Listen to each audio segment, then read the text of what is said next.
प्रथम खो खो विश्वकप परिकल्पना करने कष्ट थिला किंतु 23 देशरू 19 महिला दल और 20 पुरुष दल आसीथिले सेथिरे आमे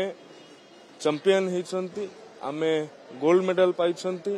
आमर ओडिया पिला माने भी खेलिछंती पावनी ठारू आरंभ करी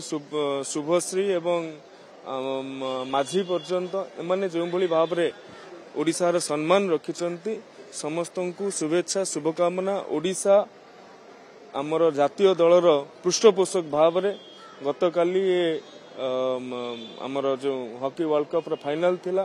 मते सुजोग मिलिथिला सेठी उपस्थित रही समस्त को उत्साहित करिवार आगामी दिन रे खो खो आमर स्वदेशी क्रीड़ा भाव रे जोड़ा कि महाराष्ट्र उत्पत्ति एवं कहा जाए लोकमान्य ताहाकू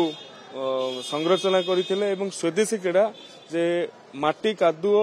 रु जाइकी ये ग्लोबल मैट उपरे पहुंच पार्लानी ये आम एक बहुत बड़ उपलब्धि। प्रवासी ओडिया मानकर व्यवस्था पाई ओडिया भाषा साहित्य संस्कृति विभाग अधीन रे एक निर्देशालय अछि ताकू आहुरी सक्रिय ताकू आहुरी सुदृढ़ करिवार आवश्यकता अछि। माननीय मुख्यमंत्री निर्देश रे समस्त सहित संपर्क समस्त सहित जोगाजोग रखिकी ओडिया भाषा साहित्य संस्कृति विदेश रे प्रचार प्रसार एवं असुविधा समय रे भी प्रवासी ओडिया मानक पाखरे राज्य सरकार केवली भाव रे संपूर्ण सहयोग करि परिबे सेति मध्य स्वतंत्र एसओपी प्रस्तुत होछि। तदंत अनुसार जाऊ तदंत अनुसार जीव